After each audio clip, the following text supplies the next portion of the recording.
Fernando Vespucci, candidato al Congreso de Keiko Fujimori, comentó que el expresidente Martín Vizcarra está demostrando que es un oportunista, que ha mentido, que el sistema judicial tiene que investigar, ya que ahora se sabe que allegados a él también recibieron la vacuna. Quisiera dejar de contarles y te invito, Fernando, también a conocer lo que hicimos el día de hoy aquí en el programa. Bienvenido y gracias por estar con nosotros. Muy buenas noches. Buenas noches, Bávila.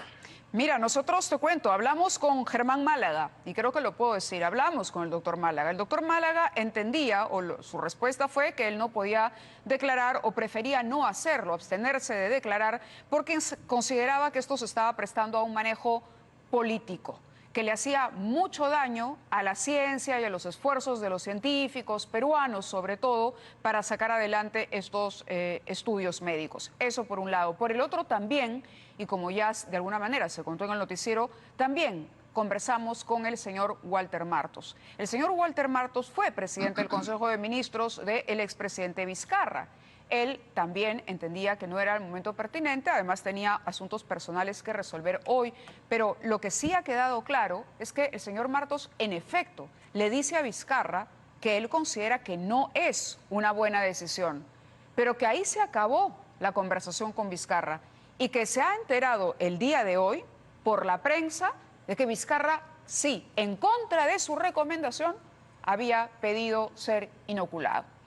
¿Cómo golpea esto, si se puede golpear más, al señor Vizcarra en tanto presidente de la República?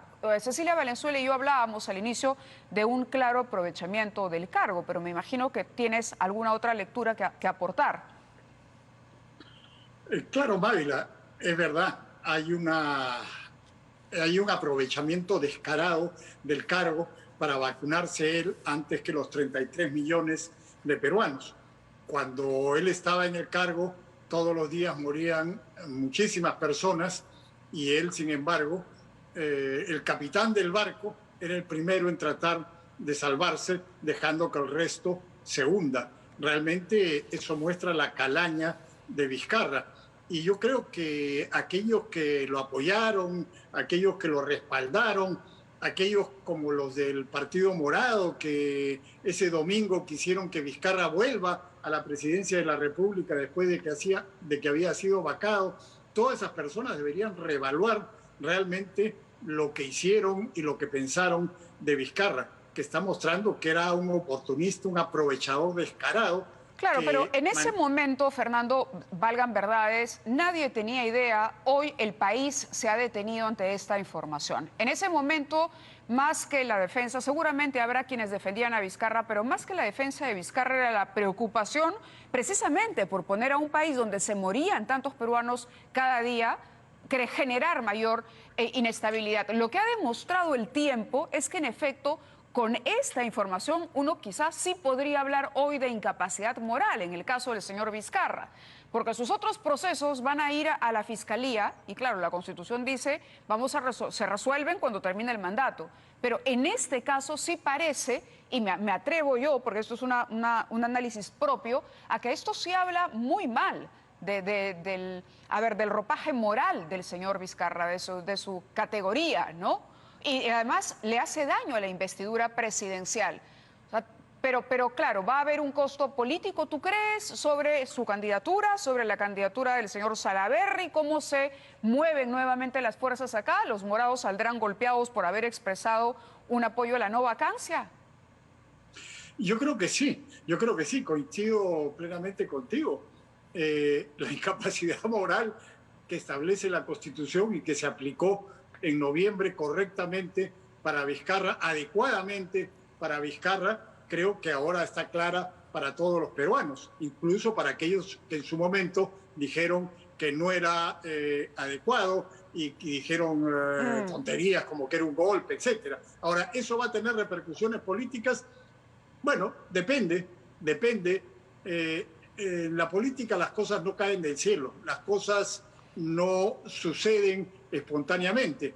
Depende cómo se interprete esta situación, depende cómo los actores políticos, los medios de comunicación interpreten esta situación y qué interpretación transmitan al público.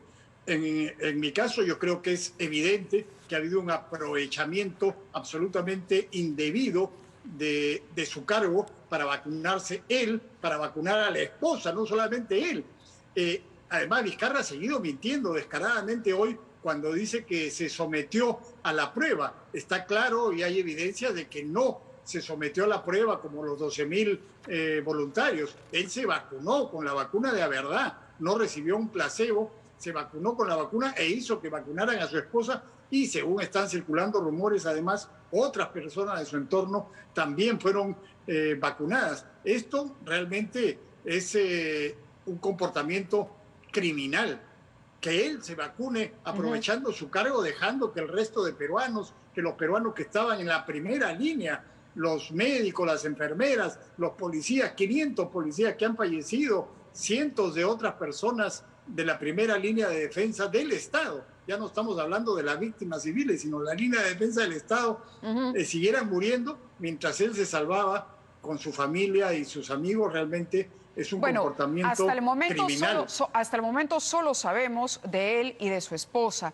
Probablemente quien conozca más detalles y en algún momento los revelará, porque aquí veo que El Comercio ha logrado entrevistar al doctor Germán Málaga, sea él que estaba a cargo precisamente de los estudios de Sinopharm en nuestro país. Ahora, hay que hacer el disclaimer.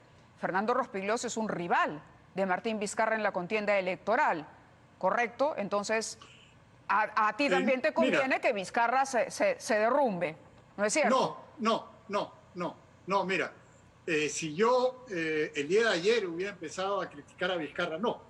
Yo vengo criticando a Vizcarra sistemáticamente desde el mes de julio del año 2018, porque desde ese momento, cuando él plantea medidas populistas para destruir el sistema político, como la no reelección de congresistas, desde ese momento yo lo he criticado y he denunciado el doble rasero que usaba, las mentiras que decía, cómo manipulaba el sistema judicial. Eso no tiene nada que ver con la situación electoral de hoy día. No, claro, pero para nuestros televidentes es bueno hacer la precisión. Y nosotros te hemos llamado, claro, precisamente por eso, porque eres una persona que ha sido crítica con Vizcarra y porque existe la posibilidad de que te integres en el siguiente Congreso. Ese Congreso, el que viene, no digo de repente lo hace ¿intentará investigar, someterá al señor Vizcarra a un escrutinio sobre sus actos durante la presidencia?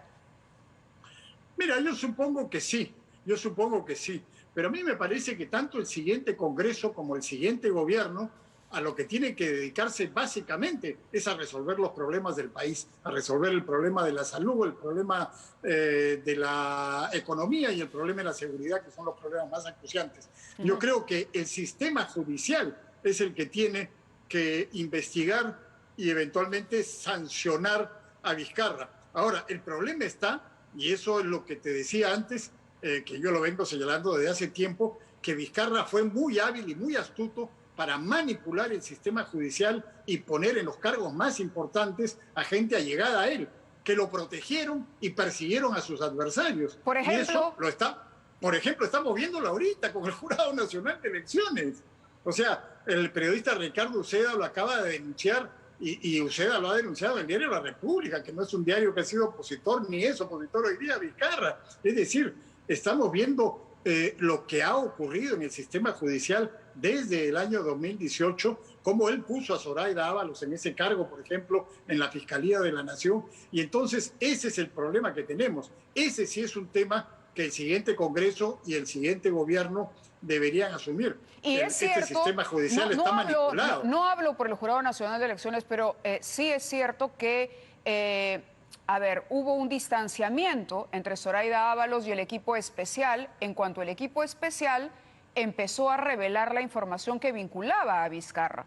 Eso sí es un hecho de comprobación inmediata. Eso se veía. La señora, acá estuvo Rafael Vela, que nos lo decía además.